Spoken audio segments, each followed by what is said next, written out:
things I want to talk about today, and all days, weekly, bi-weekly, tri-weekly, here at the Ludic Loungecast. I am Antonicus, Gluteus to the Maximus the Fourth, joined as always by my friend, my pal, and our overlord, John Soares. Hello to the people. This is John. I was hoping you'd still make that joke, even though I didn't prompt you for it. No. I read your mind. I figured it was appropriate, seeing as how I got ambushed again by the live recording. Absolutely. And speaking of being ambushed, John, here's where I want to start today's episode with. Okay. How do you feel on decorating for the holidays? Oh. I like to keep it light, personally. Okay. When I was living on my own before I moved in with my then girlfriend, now fiance, like the only time I would really decorate, and even then it wasn't much, it was just Christmas, and I just put up a small tree, a small like little nativity scene. I didn't even have anything on the doors, no like big like string of stuff. And even for other holidays, I never really bothered. It was like my mom would do it, and change certain things out. That way it kind of fit the time of the year, but I never did it when I was on my own. Okay. Chelsea and I don't really do that too much. I mean, we have a couple things we pull out, but they're very small. You have to have a lot of bandwidth to do it like full over the top, So what would be, because we talk for the people, of course, because we are of the people. Yes, and of course. What would you say a good round number is to start decorating pre-holiday? Well, it depends on the holiday. That's fair. So my beautiful, lovely wife, who I cherish so dearly, is the best person around. And I mean that wholeheartedly. And I know where you're going with this. Yes, and she has a great soul. And she has already decorated for Halloween. And that was about 2 weeks ago. Okay. And that time of recording, we are currently at the end of August. And for Christmas, typically, once Halloween is over, she likes to throw all the decorations. And I've already gotten things in the mail, John, of Christmas-like attire and Christmas-like things. Christmas in September. Okay. Yes. So can we speak for the people and just say that that's too goddamn crazy? For the people, as the people's advocate, not really advocate, faux advocate, faux-advocate. I'm a faux-advocate. Excellent. As a faux-advocate, or whatever term you would like to insert. What about a phallic? That's too phallic for me. That was the joke. That was my response to said joke. Excellent. I think for Halloween, September's September or end of August, fine. Okay. I can work with that. I always say that the barometer to put up Christmas stuff is after Thanksgiving. I agree. That has always been the barometer. Well, for me and my family. I agree to a point, John, because my birthday happens to be at the end of November past Thanksgiving. So my barometer has always been, hey, after my birthday, go nuts. Fair game. Yeah, fair game, go nuts. No, I get you. Knowing your wife, she is going to be rather contentious about this. Yeah, every year we literally have this same fight. It is one of our most contentious and heated rivalry fights that we have, is just when to start decorating for Christmas. All the other holidays, John, mind you, I don't care. Like, I don't care if there's Halloween stuff up now. It doesn't bother me that much. It doesn't bug me. The Christmas one bugs me. Considering that we're still in the midst of pandemic nonsense, which is unending and frustrating as all hell. That's just me speaking out my small frustration. Fuck all this. Fuck all that. Fuck all COVID. Fuck it all. Just fuck it right in the hole. Just a hairy hole. Just fuck it. Considering all of that, I get a little bit the pre-decoration, like it's a pre-game holiday, your pre-gaming holidays, just minus the booze, more depression. You know what, John? Title episode right there. Yep. Title of the episode. Yep. Minus the booze, add more depression. Add more depression.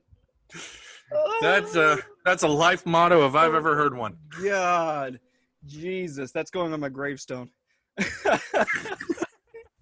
Don't ever say I never gave you anything nice. But considering all that, a little bit early stuff, I don't mind it. I still say Christmas comes after Thanksgiving, but I think people are going to use my argument to kind of run against me and say, well, considering pandemic, we can do it early because we're depressed or whatever have you. So maybe I shot ourselves in the foot, Anthony. I don't know. Possibly, but one other thing. So since we're on the same topic, and we're going to go a while on this, I feel, or maybe we won't. Yes. Who knows? When is the proper time to take down said decorations?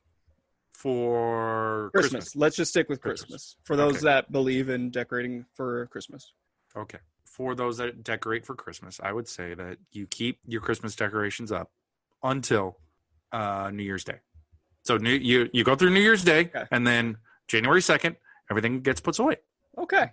See, I can agree with that. And I would even extend the courtesy, John, to saying even past New Year's, all of January, cool, fine. Maybe. Yeah. I think that's pushing it personally, but, I think I could see that. I'm not 100% opposed to it, but it's not something I don't think I would do. But personally, I 100% agree with you. So now we have to figure out, loyal listeners, John, how to crush my wife's spirit every year and do it to where I'm kind of a grouchy asshole about it, but I don't really crush her dreams. Yeah, that's between you and Jesus Christ, buddy. No, and yet I understand this confusion. Even though I'm equating you having a conversation with Jesus Christ, which you imply is always yourself. But exactly. That is neither here nor there. No, technically, I don't equate it to myself. I just say that I'm not Jesus, but I can understand why someone would think so. Yeah, but isn't that in essence implying that you are of the same caliber as Jesus Christ? Therefore, you would be in the same boat as a Jesus Christ. And if we're treating Christ as a mantle, you are worthy of the Christ mantle because you understand why people would confuse you for Jesus? Here's my problem now, John, is I pictured the title and mantle of Jesus Christ akin to Batman and his cowl and his mantle. So now I'm just picturing... It was you. It was you, Judas. Swear to me. Judas, swear to me. So you know how our lovely podcasts have the E for explicit? Is there also one that says, hey... if you're Christian, Catholic, or believe in Jesus, don't listen to this episode? No, but I can put that in the episode description. Okay, there you go. Because, that might be the other episode title. Christians, buyer beware. Yeah, there you go. Fair enough. Fair enough, man. Oh, lordy.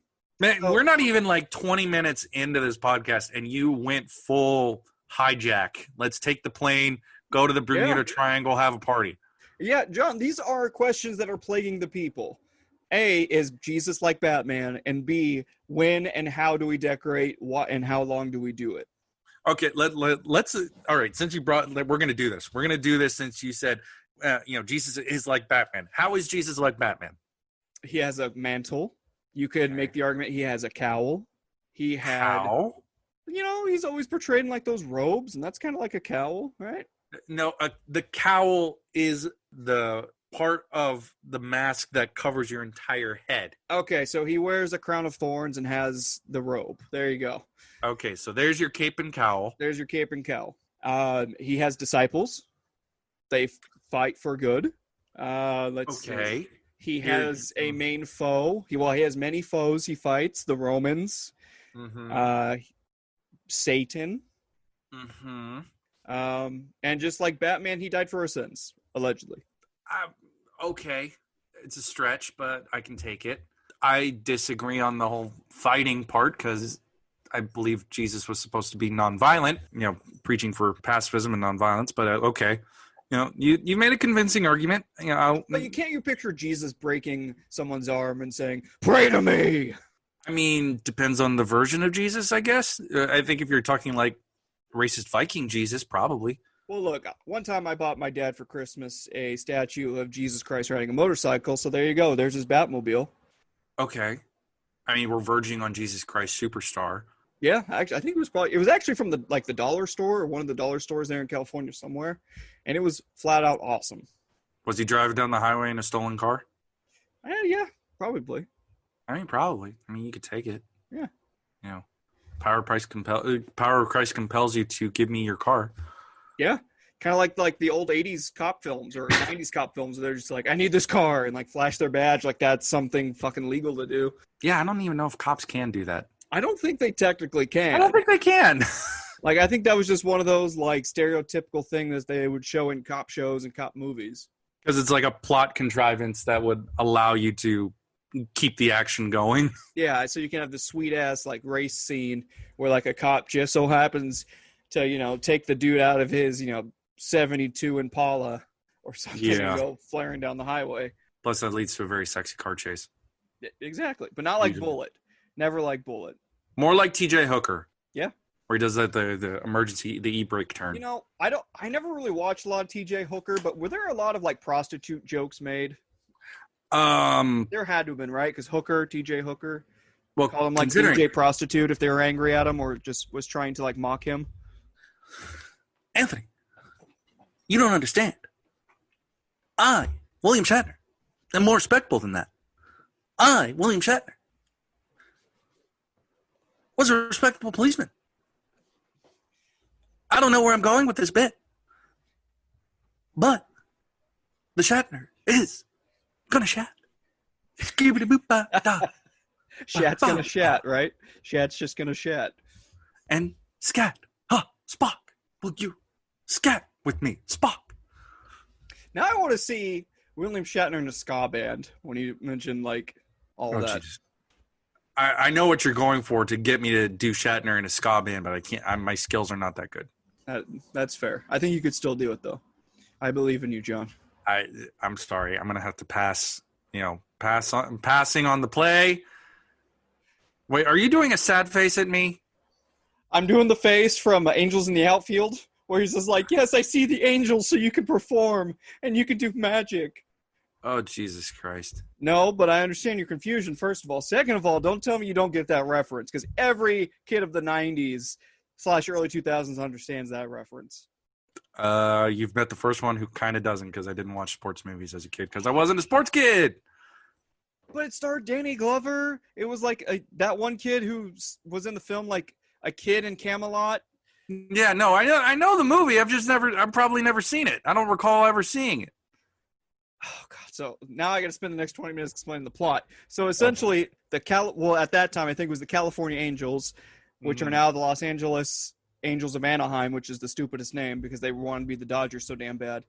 But they essentially suck so damn bad, but this young boy like has this tumultuous relationship with his father, and his father says, the kid's like, well, will I ever, because the dad's a deadbeat and says he's got to leave his kid, and the kid's like, well, Dad, when will I ever see you again? He's like, yeah, when the Angels win the World Series. When you're coming home, son, I don't know when. We'll be together then. When the Angels win the World Series. Or when the Cubs win. Yeah, so the kid, like, prays or something, and then, like, actual angels come down, and one of the angels, the main angel, is Christopher Lloyd of Back to the Future fame, obviously. Okay, I have, like, vague recollections of this movie. Yeah. I remember Chris Lloyd. Yeah, and then essentially, like, the kid would signal to the baseball players, and Danny Glover's, like, the manager or something. He would, like, flap his arms in the air like an angel's present, because the kid was the only one who could see these angels. And when they did that, the team would get a bolster because they know angels are helping out. And the angels would do wacky things like picking up a player, throwing him in the air so you can catch a foul ball or catch a home run or something like that. And wackiness would ensue. And then, like, at the climax, they're in the World Series, and Christopher Lloyd says, yeah, I'm not going to help you anymore, kid, for some fucking reason that I can't remember. And so the kid, teach him a lesson. Yeah, and the kid, it's like Game 7, because of course it is, every stereotypical sports movie. And they're down by 1 and stuff, and there's a batter on the field, and the kid stands up and flaps his wings even though, like, he knows there's no angels, and he's, like, crying, tears in his eyes because he wants to see his dad because his dad's a fucking deadbeat. It's a very emotional scene, very powerful. And so he did that sad face as he flaps his hands in the air like and at home you're just fucking tearing up, snot bubbles, because you just want this kid to see his dad and have the Angels win the World Series. Okay. Barring that explanation, you did all of that was so I could understand that you're doing a flappy sad arm face to show that you're sad that I'm not doing William Shatner in a ska band. But I was giving you, like, you can do it, and I was showing you that there are angels in the presence that only I can see to make you do that impression. I know what will make you happy, though. What's that, John? Yes.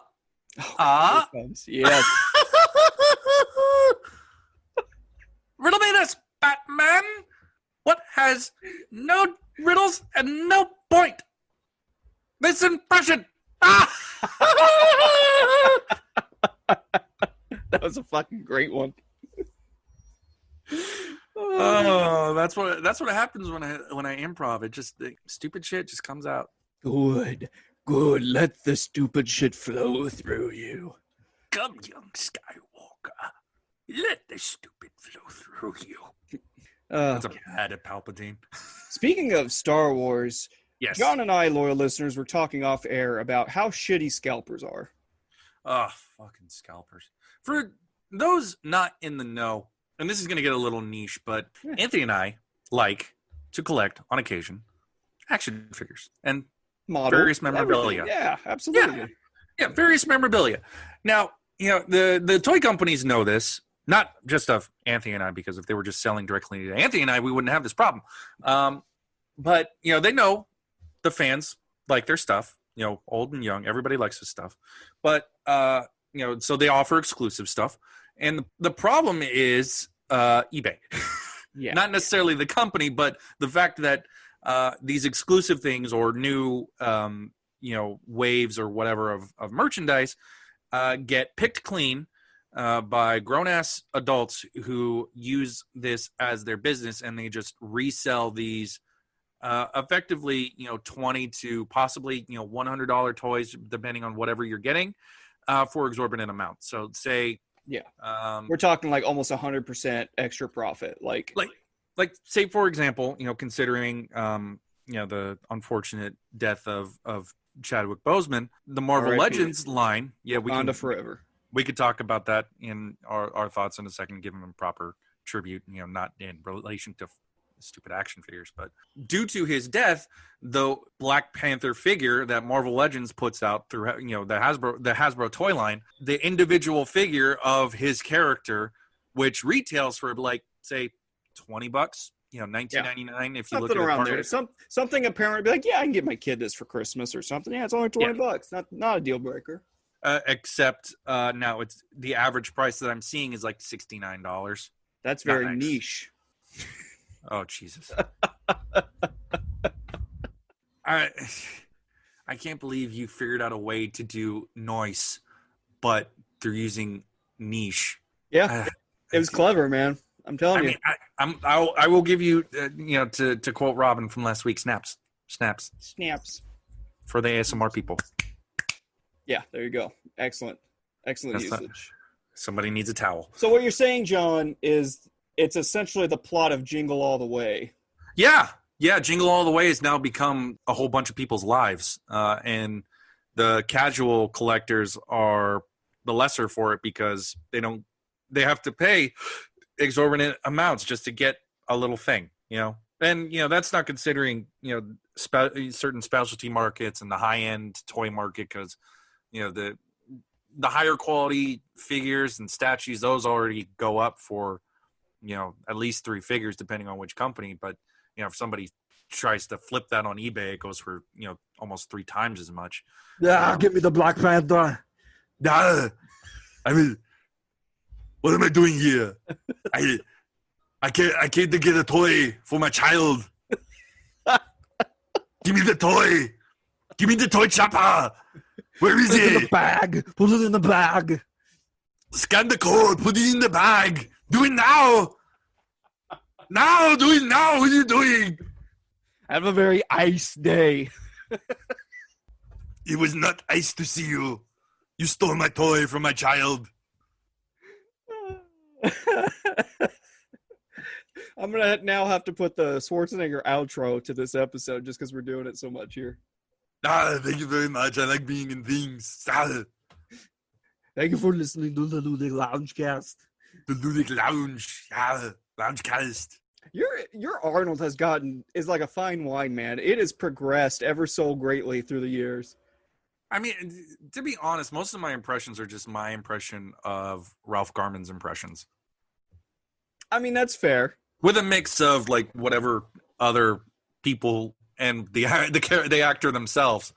Like Peter Falk is like mostly watching the show and taking the impression a little bit from Maurice LaMarche Canadian voice actor who most notably did the Brain in Pinky and the Brain, and Oh yeah.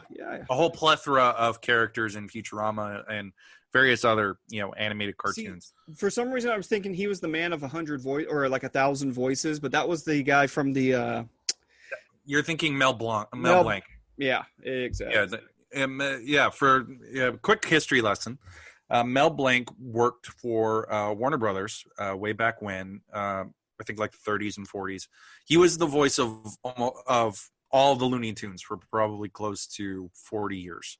Yeah. Yeah, that's just how they did cartoons back then. It was just either it was like a handful of guys or one guy doing all the voices. So Mel was the voice of Daffy, Bugs, Porky Pig, any Looney Tune made during a certain period. Mel Blanc probably voiced them. Now, now it takes a whole group of actors just to replicate the work of one man, but that one man defined a whole industry for a bit. If there's anybody who's curious actually about learning more about the history of voice acting, voice actor John DiMaggio produced a fantastic documentary about the voiceover acting community called I Know That Voice. Was on Netflix for a time. I think it might be on Amazon. I'm not 100% sure. But I would highly recommend tracking it down. It is very informative. It's very fun. And you get to see the faces behind some of your favorite voices. Question. Yeah. Yes. Rich Little. Is he the Little. one from all the Dean Martin variety shows where he would do like all of the impressions of like Jimmy Carter and Probably, yeah. okay. He's another one, but I don't know if I think he was just more focused on doing stand-up comedy than the voice acting stuff, but I could be wrong. Yeah, no, it is Rich Little because I did an image search and the first one that popped up was him in a blazing, beautiful tuxedo with a blue ruffled fancy dress shirt underneath. It's super 70s, isn't it? Super 70s, and it's him on the Dean Martin variety show, which I love. A lot of the jokes are not for today's society. No. And say it so is a lot of that liquor. Oh, God. Boy. Dean Martin is loaded in every single one of those episodes.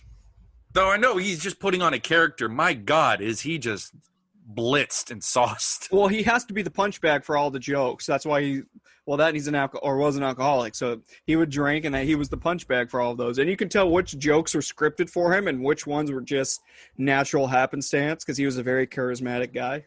And those were always the best ones. Yeah. Like, I'm trying to, because I pretend to be old, because I grew up on these VHS tapes that my dad had that were the best of Johnny Carson, so I would get all of that stuff. Yeah. So I think that's probably why I'm like half an old man already. Isn't it crazy that you would have to watch like a Time Life infomercial and pay like 3 payments of $67.99 or something to get these VHS tapes, where nowadays you just punch in YouTube and type best of Johnny Carson and all of those YouTube channel. Yeah, that's what I'm saying. And all of those same things on this VHS now just pop up. Yeah, on YouTube. And you can still buy the stuff on disc. Like I replaced my dad's old VHS thing of Carson with the same thing with more on DVD. But to bring it back to the spontaneity being better than the scripted stuff sometimes. I just remember that bit on Carson where he and Ed McMahon just started screwing with each other's ties. And they just ended, and Johnny just ended up cutting it off. Yes, that was the best. Another notable drunk, Ed McMahon. Oh, so much so that it was a routine joke for everybody. Oh, Ed's just sauced. He's just fully loaded. Well, Ed, looks like you've been hitting the sauce. Do I understand right that that's supposed to be me, Johnny Carson? Well done. Dust off that fucking Johnny Carson impression, man. Let that bitch fly. Well, it's not often I get to let this fly, but Ed, I love you, but your breath reeks of bourbon. Oh, Johnny! Oh, Johnny! Yeah, you would hear Ed's laugh from like here to Timbuktu. That's my limited fake Ed McMahon. and the breadth of my Carson, because I got nothing else. Oh my god! Oh, this turned into the old fart episode, didn't it? Isn't every episode that we do practically the old fart episode? I mean, yeah, but we're still hip. We're cool with it, right? Yeah, we're down with the kiddos on that Fortnite and TikTok. And other stuff that, fuck, now I just feel like we're the Steve Buscemi meme. Hello, fellow kids. Speaking of things for the kids, John, I'd Yes. like to talk to you about something that recently came up and dropped on Xbox Game Pass that I am Ooh. playing. Tell me. Give me the deets. It is Wastelanders 3. Now, for those unfamiliar, because I am very unfamiliar with this series, it is akin to kind of like the XCOM series, where as far as it's like a strategy game with a small party, guns blazing, to which, you know, you hide behind barricades and shoot at your enemies. Alongside with that, this is the third in the installment. I couldn't tell you what happened in the first two, other than the fact that it took place around the Arizona desert in a post-apocalyptic world. Like the bombs fell around like the 1990s, that is, 90s, early 2000s, and it turned the world into a desolate wasteland. And the protagonists of the series are called the Rangers, and not like Power Rangers, but like Texas Rangers, essentially, I think is what they're going Go for. Texas Rangers. They lost to the Padres. Oh shit! And Yeah, they're a football team. the baseball team, even better. Oh damn! Yay, sports. Sports. What do you do in sports, Anthony? You play. No, you don't do it. Well, yes, but you also do one other thing. You wanna know what that is? Fast. You go fast. Gotta go fast. This is a visual blurry. gag. Well, aren't we posting to YouTube? I'll have to watch the tape, because at one point I spilled my water and told you to keep going on one of your impressions as I'm in my underwear trying to clean up this water spill. So if my whole ass isn't showing, maybe. If it is showing, then that goes to my OnlyFans account, obviously. Demon time, to quote Beyonce. Right? But yeah, this game, Wastelanders, this will be an edit point for Anthony. So we don't talk about his ass. Edit point. No, it's okay. You can talk about my ass. Buns of Steel. Wasteland. Honestly, your description of Wastelanders sounds like it's riffing off of Fallout to an extent. Because isn't there? Funny you mention that, because it was the same producers and creators that created the first and second Fallout when it was like for the PC, like the what they call the CRPG, or the isometric CPG or isometric RPG. Where you have like the omniscient vision and you're moving these. It's the same creators, so that's why you get a lot of the same kind of quirkiness. You get a lot of the same really great in-depth characters and things of that nature. So I've been told, because again, my only experience is like the training mission from the second Wastelanders game, and now Wastelanders 3 that I'm playing on Xbox Game Pass. So you start off something happened in Arizona, and to stop a force of bad guys, they had to blow up their entire mission headquarters in Arizona. And so there's no supplies or nothing like that, but there's a promise of, if they solve a problem in Colorado for this big bad guy who owns the state of Colorado, then said big boss man will give supplies, ammunition, everything to the Arizona Rangers, and give them supplies so that way they can live and reestablish themselves. Okay. So essentially that's the plot of Wastelanders 3. And so you and the remaining Rangers, like 100 or so of you, go to drive from Arizona to Colorado. It's like nuclear winter, like just nothing but snow. As Colorado's known for snow, but it's even worse because of the nuclear fallout, etc. And from the opening get-go, you're ambushed by these gangs of thugs and like who have RPGs, guns up the ass, everything of that. So your band of like 100 Rangers soon turns down to 3. Plus the player character, right? No, like 3, including the player characters. Yeah. Oh, okay. So you have like a small squad. Yeah. You're forced to kind of do guerrilla warfare in order to get to your objective. Pretty much. So Okay. it starts off with, you could either have you start off with 2 characters that you can either create each character, so create your own Rangers, or there's these little already built, these template already characters that you can go. I, of course, went for create your own characters, so. Which is what we prefer. Yeah, exactly. So I did that, and there are skills and points and everything attributed to like a lot of the Fallout series. So it's actually very cool how you can customize all of them. So I'd spent a while doing that. And then I started playing, and I'm loving the story so far. One of my biggest hitches I have with it is that on Xbox Game Pass, the game fucking crashes. Really? Like you'll try to go into the menu, and then it'll freeze up on you and crash. And it does that at least 1 to 2 times an hour. Now, is it because is this game like originally designed for PC? Yes. And it's over? Okay. Yes. So I'm pretty sure it's just a shitty port that they've done. Yeah. That they're still trying to get it. But, and again, I'm not the only one. I thought it was just me for a while, and then I checked the Reddit, and I checked the forum for it. And, yeah, this is crashing for a lot of people. So there's probably going to be a patch coming out. And the game itself just dropped like a week ago.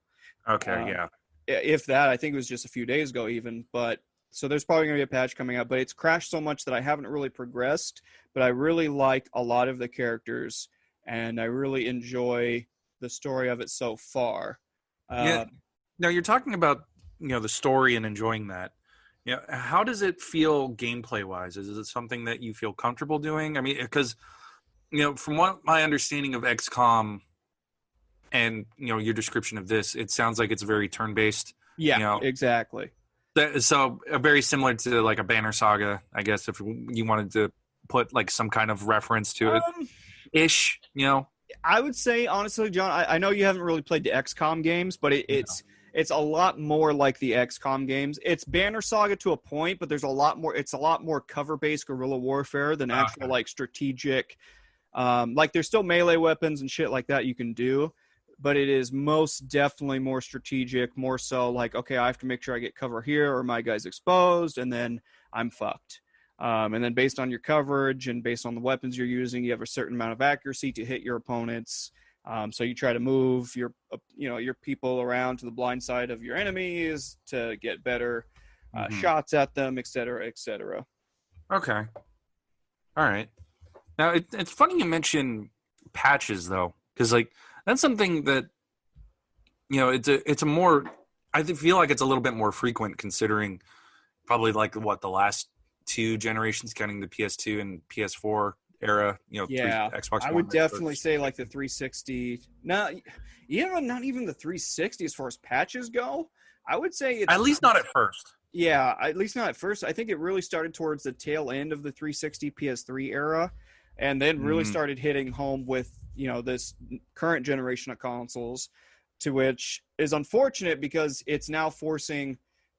Essentially, it's making it acceptable for these companies to rush their products, throw it out there as soon as possible, and then be like, "Hey, no worries, guys. We have day 1 DLC and day 1 patches to fix all this other shit that's going wrong with it." Now, the reason I bring that up is because, and this particular game was what its production cycle was, from what I understand, was impacted by COVID. So not a little bit aware of, yeah. But like the Avengers day 1 patch is Square Enix and Crystal Dynamics' Avengers game that just recently had its beta conclude, and at the time of this recording comes out by the end of the week. It will be out by the time this episode releases, but the patch, day 1 patch, is 18 gigabytes. Whoa. Yeah, and that's taking into effect or taking into consideration the fact that the developer was impacted by the changeover to COVID, for working from home, and including any changes that they learned about and from their experiences in the beta. So altogether, that Avengers game is going to take up about 90 gigs of space on a hard drive. Oof. Yeah. So it's just like, at a certain point, if the internet ever goes down, some of these games might be rendered like completely unplayable. Yeah, seriously.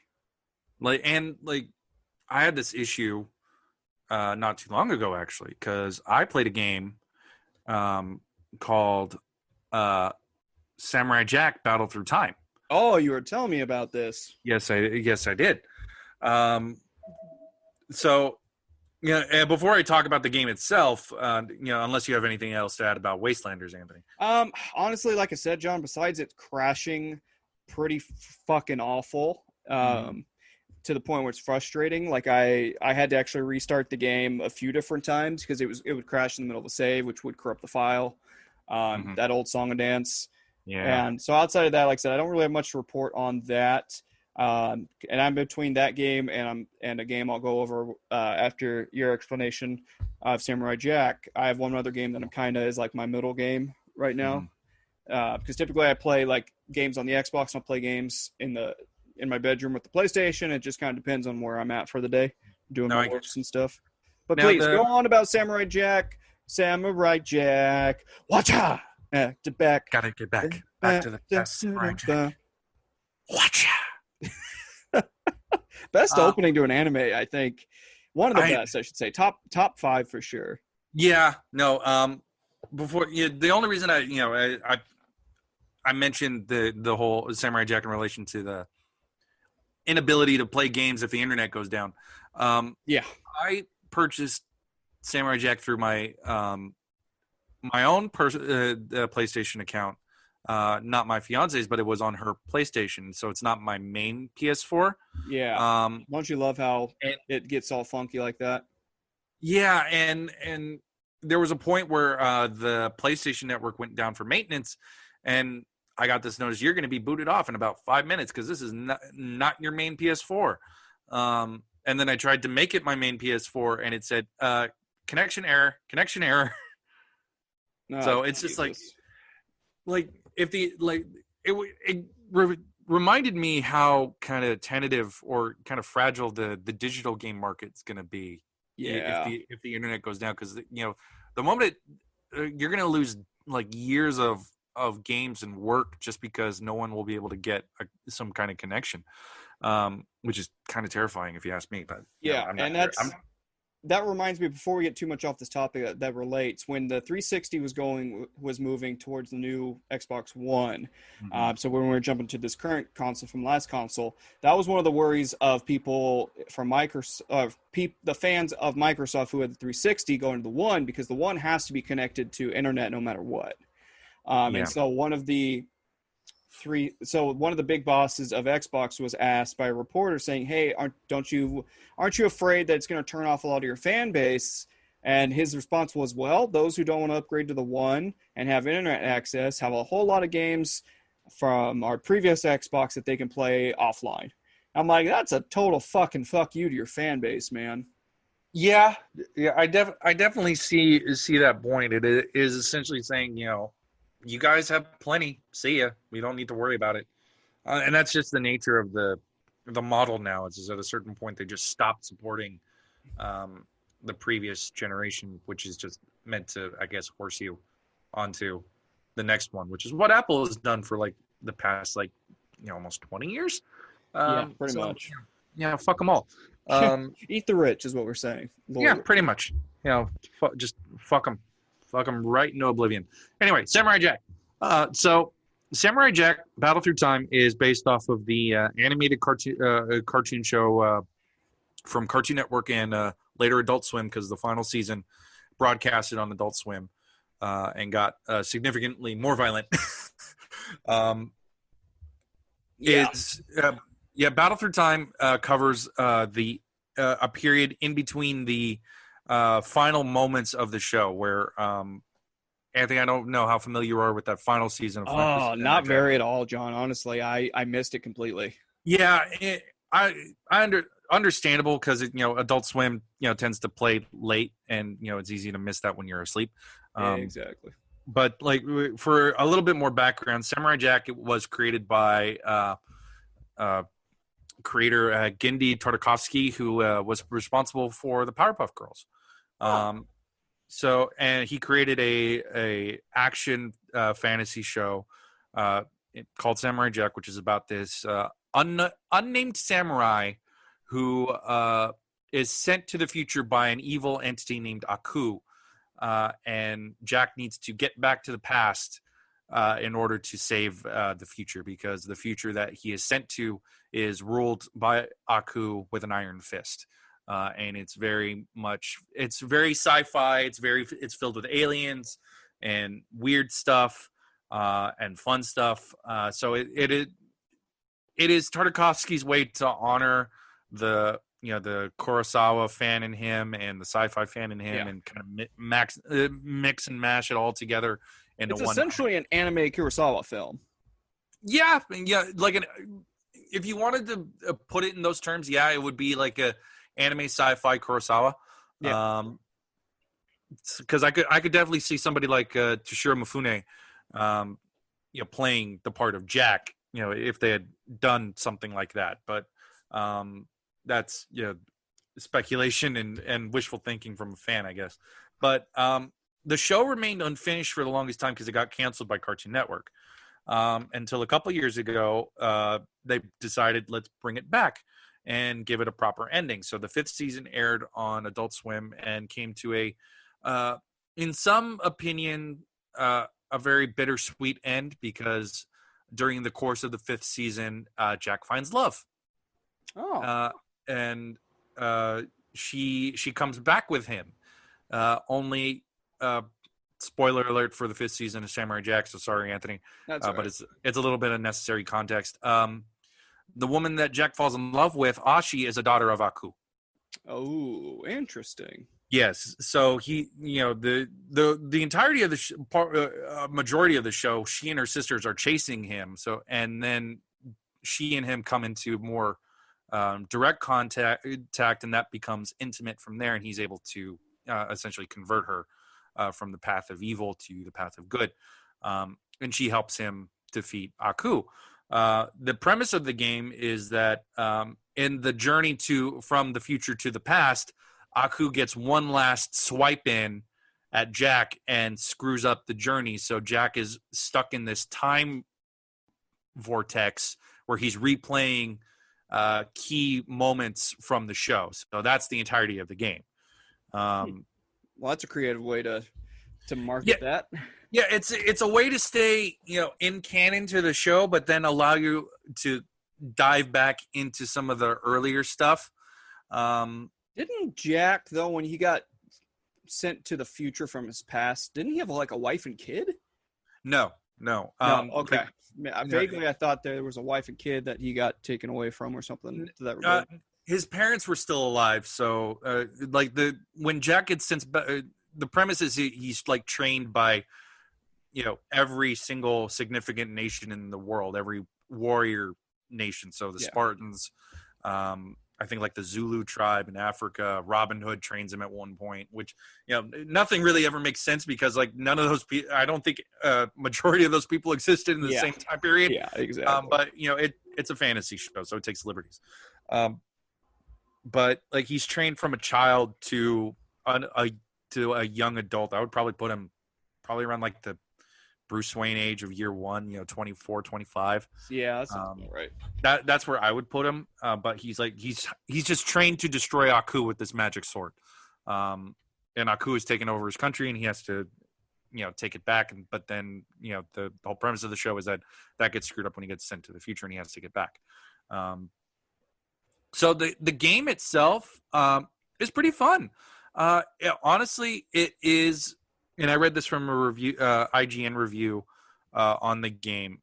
It is very much an old school style hack and slash. Like I would ultimately say this is probably at home at the time on the PS2, because if I recall, that's when Samurai Jack first came out. Yeah, in the PS2 area. And honestly, this game feels like a remaster of a very pretty decent hack and slash from the PS2 days. It's a very robust combat. It's following, the model that the Batman Arkham games set out, where it is, a counter system, and you have a heavy attack and a light attack, and so on and so forth. A very deep skill tree, which it encourages repeated play because once you get through the game, you're able to jump back and forth, and it gives you a mission rating at the end. So it is very arcadey. Very old school. Phil Lamar returns as Jack himself.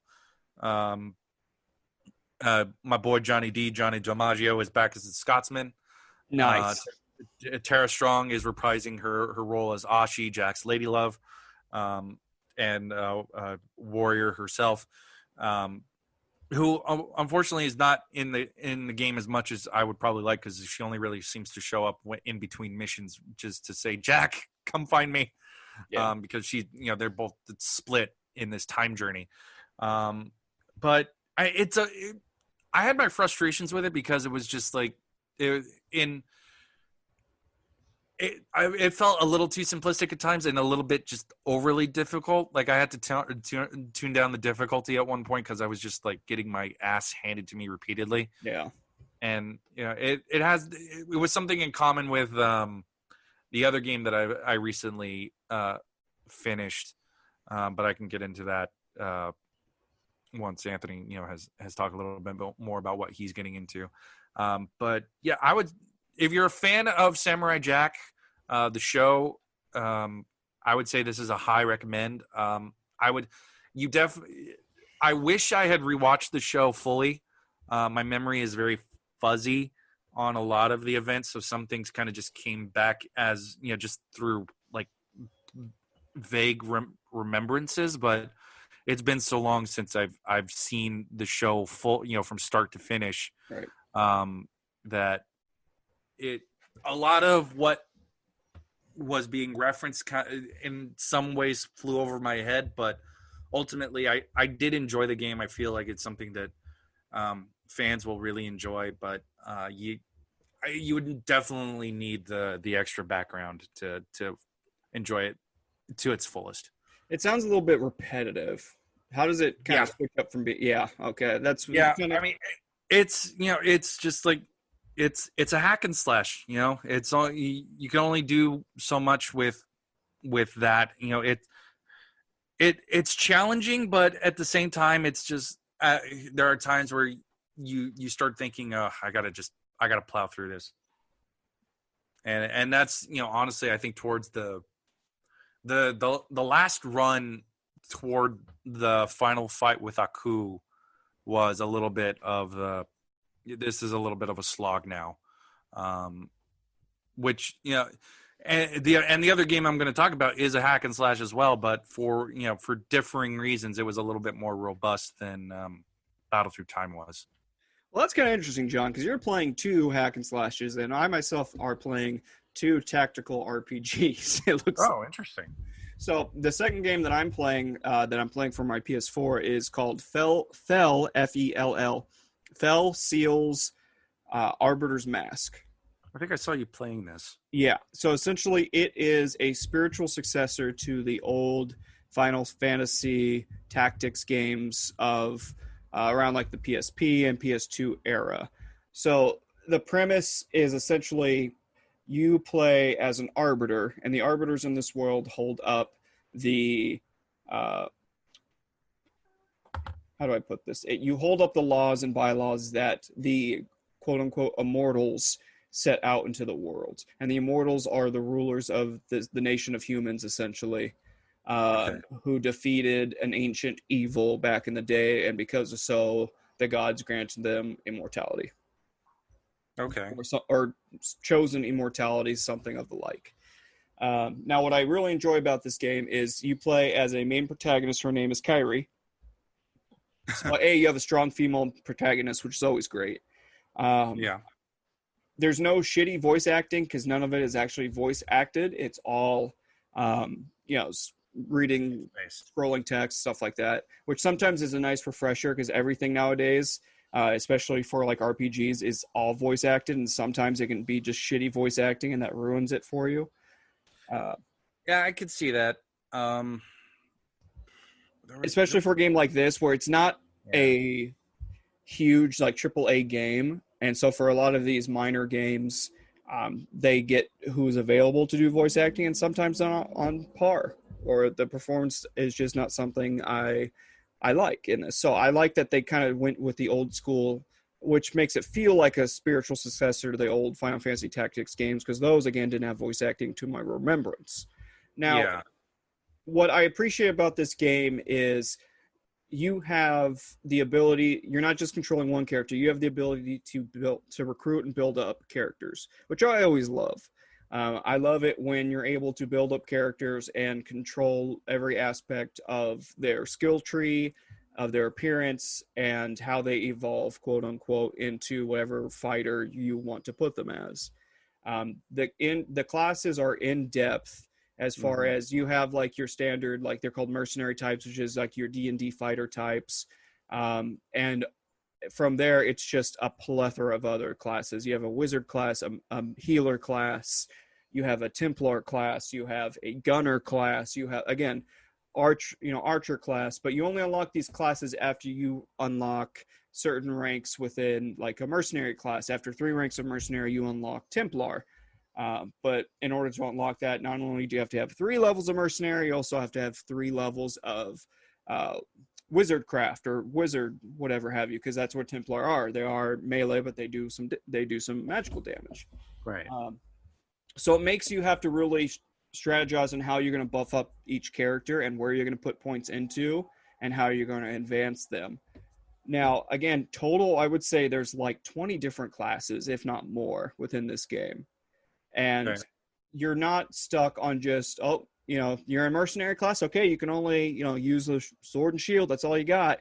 Because say you put 3 classes into mercenary, but now you want to be kind of a scoundrel and you want to be quicker and you want to have the ability to steal items or gold, you can actually do like a dual rating, a dual class on this character to where your mercenary, your main class, but then you have other secondary abilities from the scoundrel class that you have, which is fantastic. And I love that because, again, it leads to some excellent chemistry, some excellent character build up, so that you're not having like, okay, well, I already have 5 knights or 5 mercenaries, so I have to have, a mender now. I have to have a white knight to make sure I have healing. Well, that's true. You have 5 mercenaries, but one of them's a mercenary healer hybrid.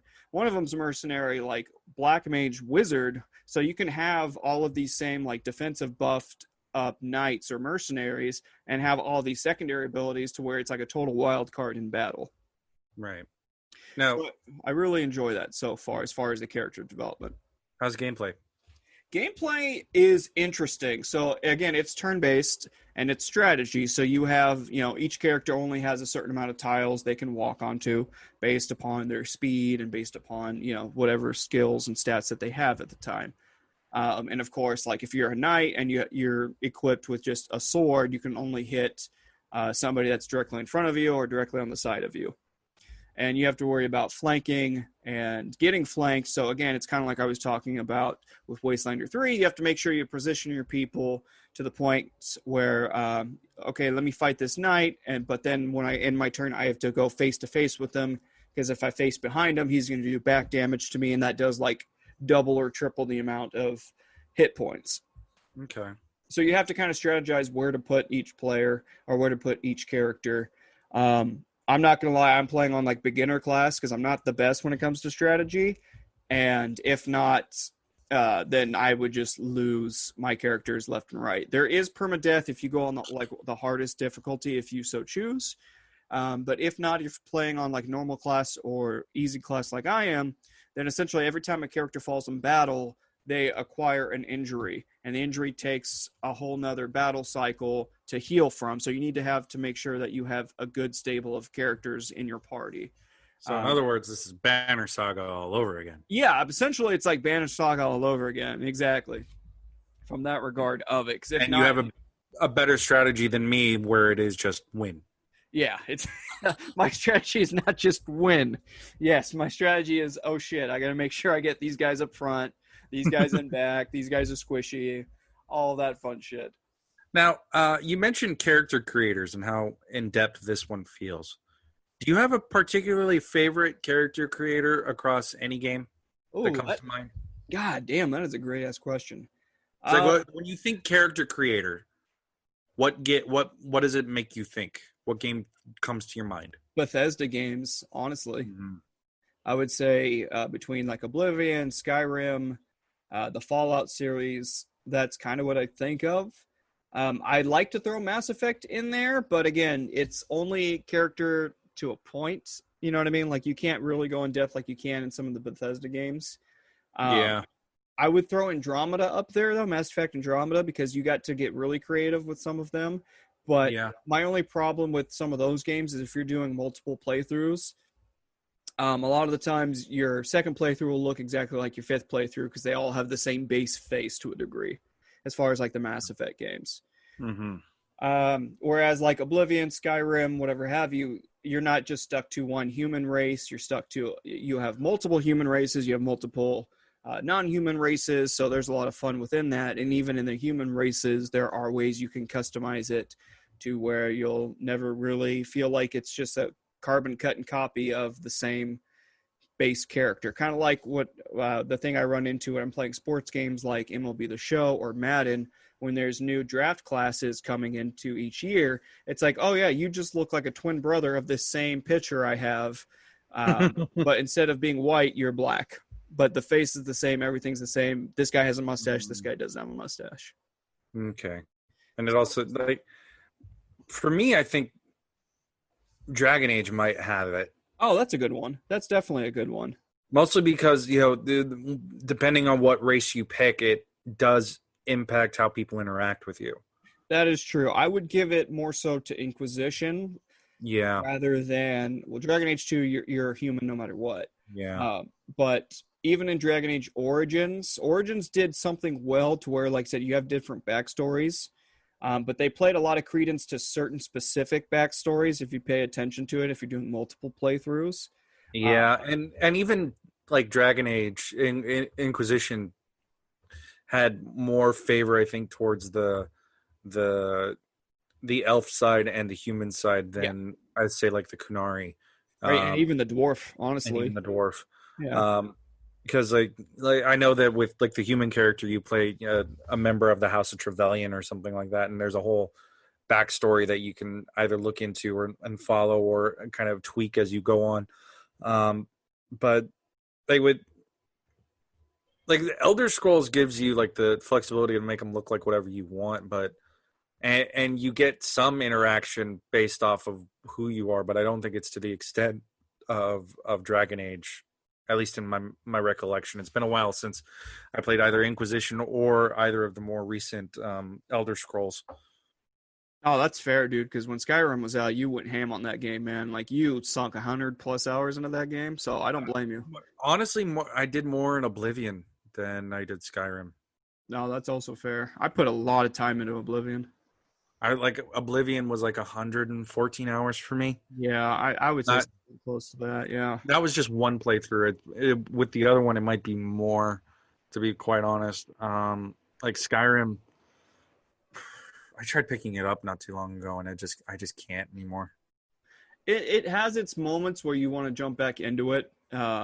My thing is, if I want to jump back into it and play it in earnest and sink a lot more hours, I need to do it on an actual gaming PC to where I can boost up the graphics and all of that, because I've seen it run on like 4K graphics on computers, and it's beautiful, and it brings a whole new depth to Skyrim. Yeah, imagine doing that in VR.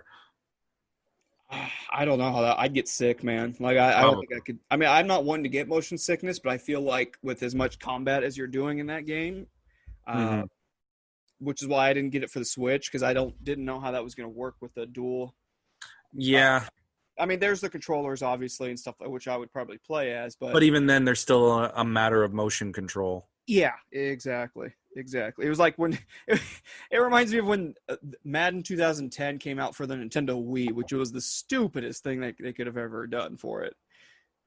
Go along. Yeah, it was Wii mode. It was I think I played it on a buddy's Wii, and it was literally the worst way to play that game ever. Which is why no other like sports, like actual like football Madden game came out on like a Nintendo platform. Pretty much again, to my knowledge. Speaking of Madden, I have something about that. So whenever we're done with this conversation, remind me, because I have something very interesting to bring up about Madden. Why not bring it up now? Let's go into it. Awesome. I didn't know if the platform was still mine. So there has been a slow murmur throughout the recent Madden releases. And by that, I would say within the last 3 to 4 Maddens. People going like, hey, the franchise mode kind of sucks compared to the mid-2000s. And even as far as to like 2010, what's going on. And that's what they've been doing, is they've been cutting like the franchise mode and not doing any tweaks to that, or any really tweaks on the gameplay, and sacrificing more time and effort. And we talked about this on a previous podcast. About doing their online modes, which a lot of the sports games are doing nowadays.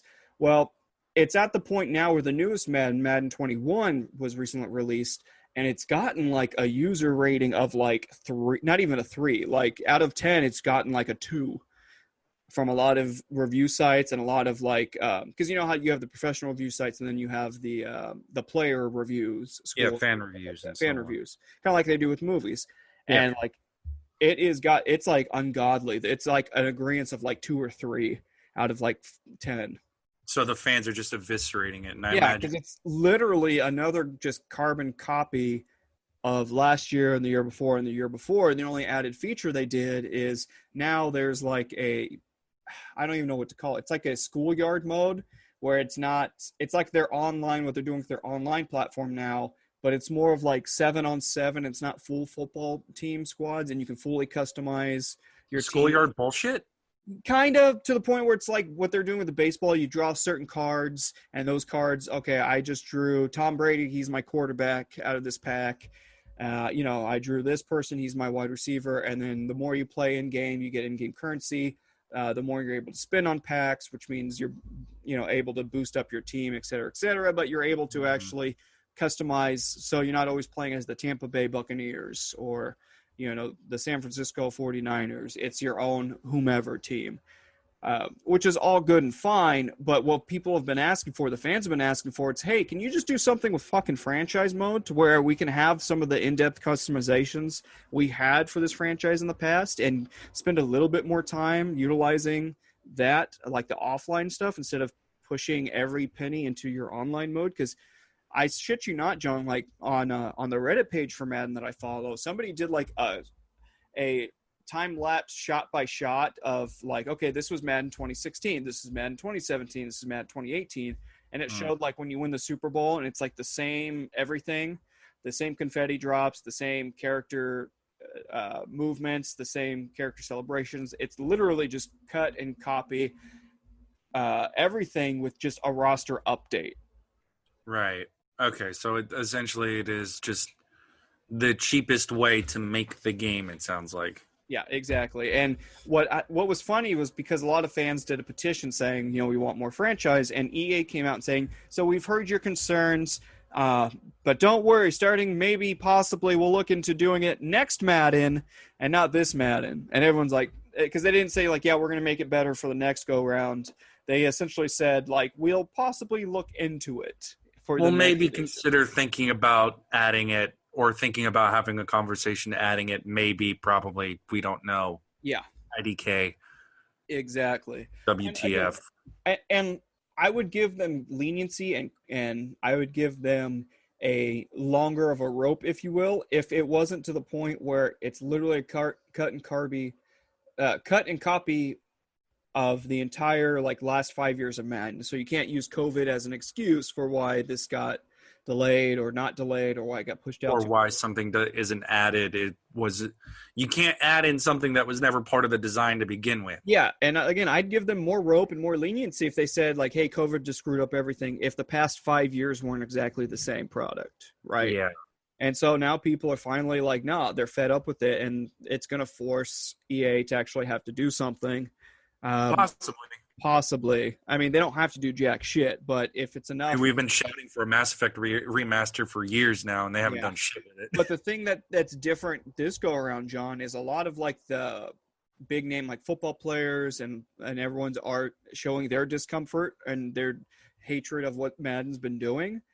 So something may actually come up of this. Interesting. I didn't know the players were starting to voice any concerns. Yeah, there's been a few players that they've gone on talk shows with some of like the younger sports crowds that actually play video games and stuff like that, and bring in the sports lexicon, and they're saying like, yeah, it's kind of fucking sucks. It's the same thing for the past couple days, except the past couple years, but we're just getting a roster update, and they're voicing their now will the NFL actually sever their partnership with EA as far as that? Probably not. But will it possibly put pressure on the EA by NFL to actually do something about this? Yeah, possibly. Yeah, I mean, it's going to take a we'll see, you know? Yeah, pretty much. So But this is a long way of saying, John, that's what I've been playing since we recorded last. and on that note, we'll move on to our next topic of what else John has been playing, which has been Kingdom Hearts 3, buddy. Really? Yeah, Kingdom Hearts 3. Have you? I can't quite remember. You were actually played all of the games up to this point, correct? No. Okay, I missed. I played the numbered games, which is the That's original. Yeah, that's what I meant. Sorry.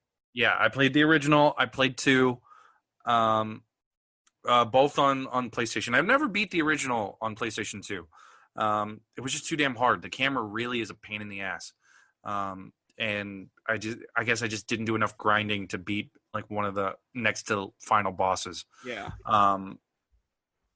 So yeah, I went back a couple years ago because they've remastered the first game and a bunch of the smaller games, because Kingdom Hearts is a fucked up way that they've done their sequels and prequels and all of that. It's a mess. That's why I never got into the games. It was a fucking mess to even figure out where to jump in and where to jump off from. Yeah, I mean, so Kingdom Hearts and Assassin's Creed have something in common where they add a lot of interquel, sequel type stuff in between the big named, numbered parts. And Assassin's Creed has just stopped putting numbers out anyway. Yeah. Much to their possible improvement, though. I play Assassin's Creed, rather infrequently because those tend to be very big time commitments, and I only have so much patience. But Kingdom Hearts started. What's crazy is that Kingdom Hearts 3 is essentially a sequel to a PlayStation 2 game that came out in the mid 2000s. Right. If you don't consider the fact that there's been over a dozen games between 2 and 3, or however many it really is. But part of Square Enix's efforts to keep the series alive, which is no problem on their part, because it's for those not in the know, Kingdom Hearts is a Final Fantasy style story mixed in with interaction with Disney characters. So it's an officially licensed Disney product. Donald and Goofy play the main protagonists. Sora's they play the role as allies in combat to the main protagonist Sora, who originally is on a quest to find his lost friends, Riku and Kairi, and then things get complicated from there. Right. So all of the games have been remastered to PS4 and Xbox. They originally were just PlayStation exclusives. Now they're available almost on any console save Nintendo.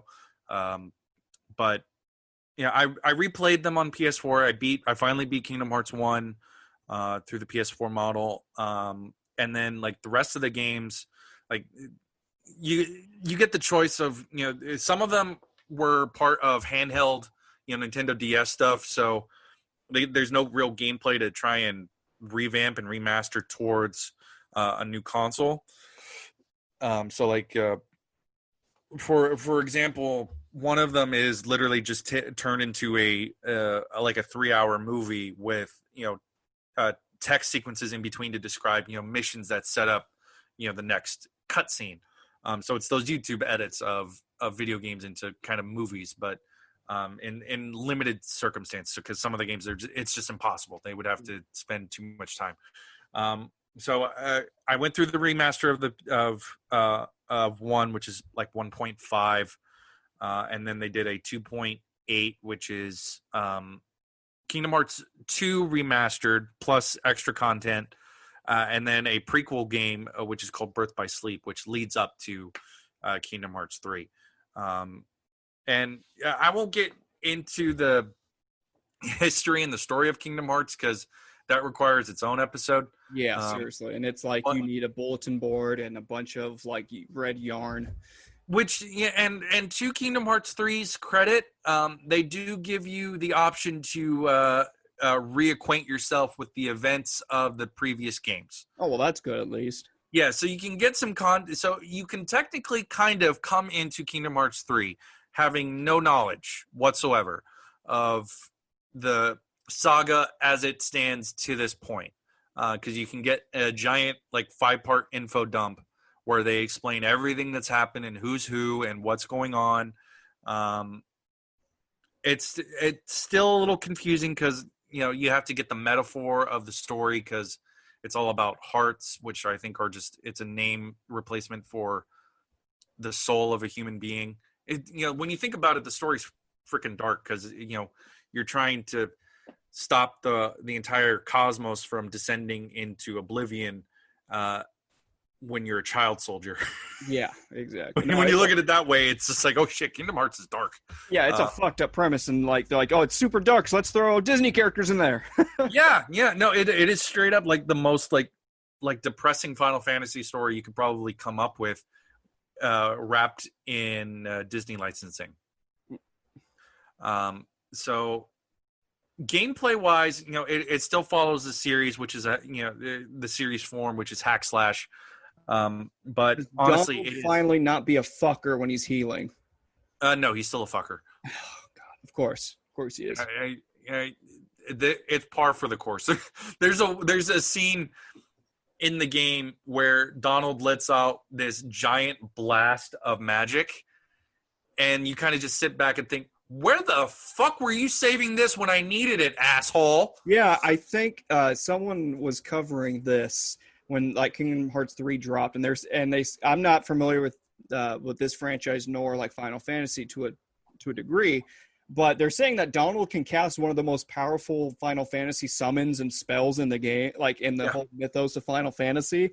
And they were laughing because they're like, Donald fucking Duck, the guy who can't heal properly, can unleash this magical attack that only a select few from the entire Final Fantasy franchise can actually do. Yeah, I know. It's something to behold, but like I still kind of chuckle to myself every time I think about it. But it's honestly like the pinnacle of what that hack slash combat can be. It's very fast. It's very satisfying to see those, to hear the crunch of that keyblade up against somebody's head. It's when you get more skills, it becomes very aggressive and very fun. They're leaning very much into verticality, so you're able to just go higher and higher in the areas that you're going to. If you're able to like jump and stuff. I was joking because my fiance is a bigger fan than I am of Kingdom Hearts. So it's arguably like one of her big loves. And we were talking that the world design in 3 ultimately would probably take up, just one part of it would take up an entire world in the first Kingdom Hearts. It's just to kind of tell you how much it's the consoles and the game designing has come from, like 2005 or so.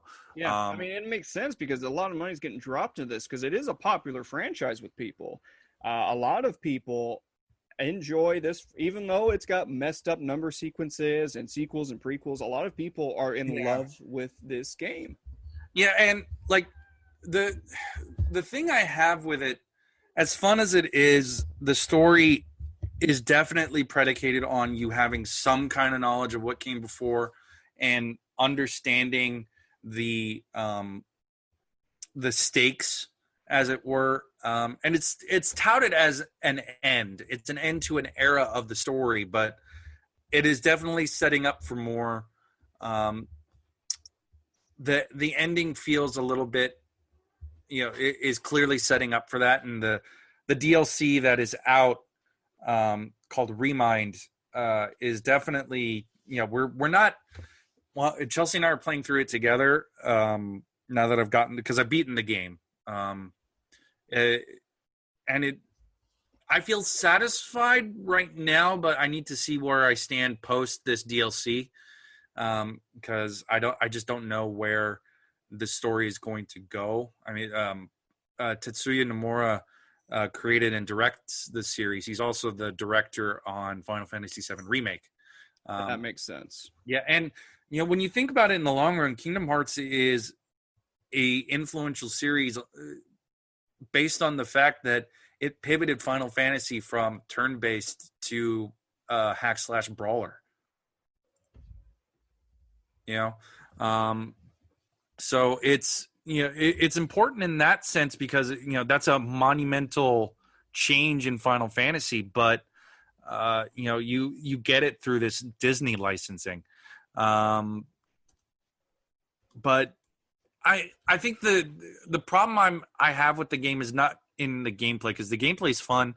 It's just the story. And previous games did a better job of incorporating the Disney stuff into it. In this game, honestly, it feels like in some cases the Disney stuff is secondary. It's tertiary. It's completely unessential to the larger story, the larger Final Fantasy-esque story that's going on.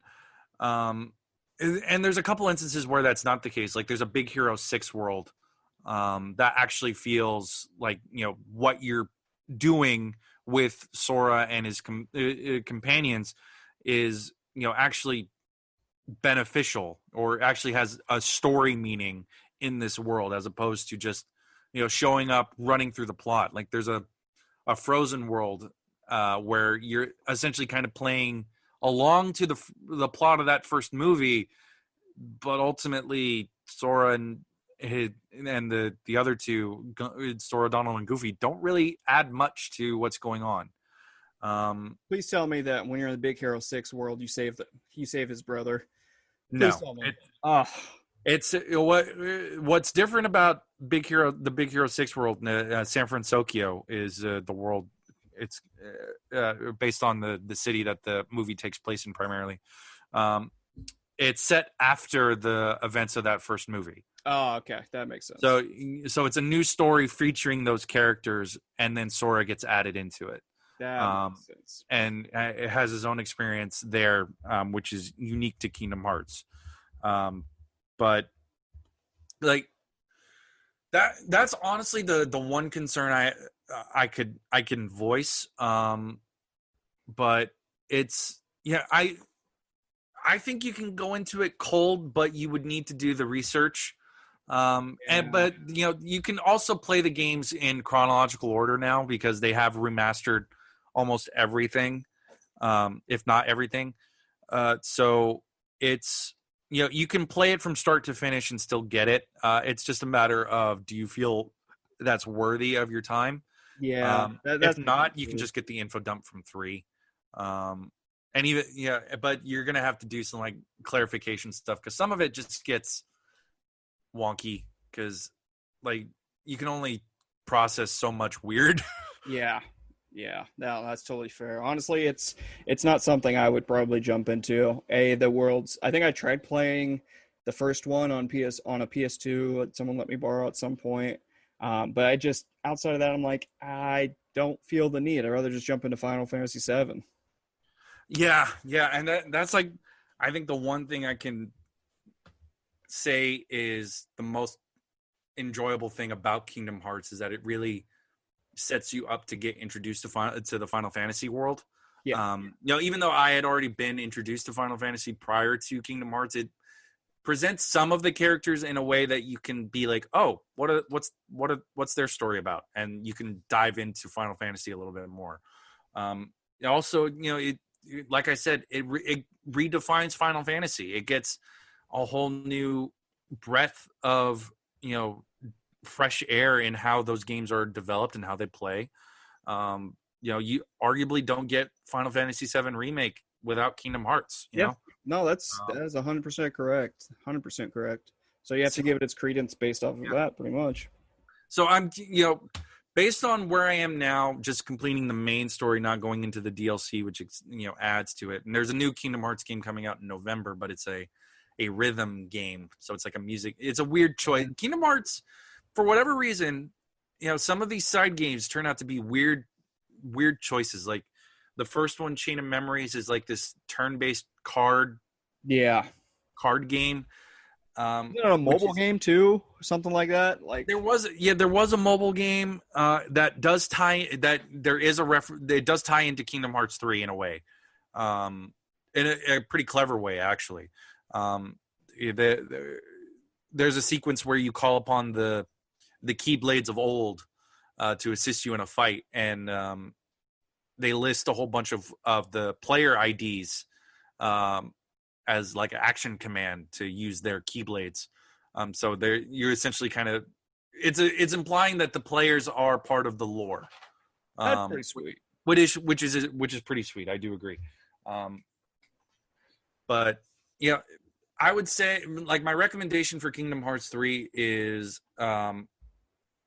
if you have prior experience and like Kingdom Hearts, you probably already played and beat it because it came out in 2019.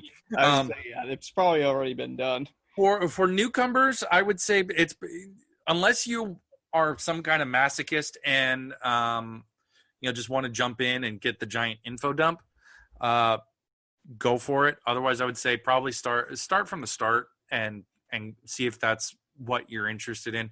The first game is tough. Though I will say Kingdom Hearts 2 is my proudest moment as a gamer because I beat that whole game on the hardest difficulty, and that game has a Sephiroth in it, and I beat him. I beat that motherfucker. Yeah, no, I remember you telling me that. I'm like, good, good on you, John. Good for you, man, because that's from everyone I've heard, Kingdom Hearts 2 is a fucking bitch of a game, especially with Sephiroth. Yeah, and it's one of the best sequels. I put it up there with like Assassin's Creed 2, where it takes the game before it and refines it to an almost perfect model. Yeah. Because that I put a lot of time into Kingdom Hearts 2, and it was I think I maxed out at level 99. Damn, son. Yeah, and that was on Proud, or whatever the hardest difficulty was. I don't remember the names. I didn't do it here in 3. I think I went like to the second. I went because there's 4 levels. I went to the 3rd level, but yeah, that's about it for me.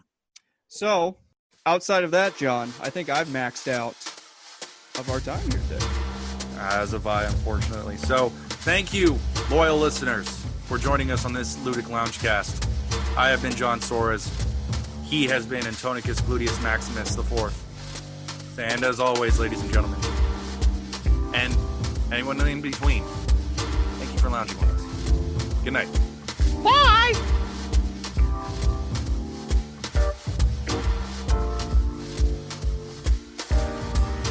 Hello, this is Arnold Schwarzenegger. You've been listening to the Ludic Loungecast, brought to you by the Ludic Lounge. For more, follow us on Twitter at Ludic Lounge or Antonicus at RohoLoco44. For John at just_John_0891. Or feel free to email us at theludiclounge@gmail.com. It was nice to see you.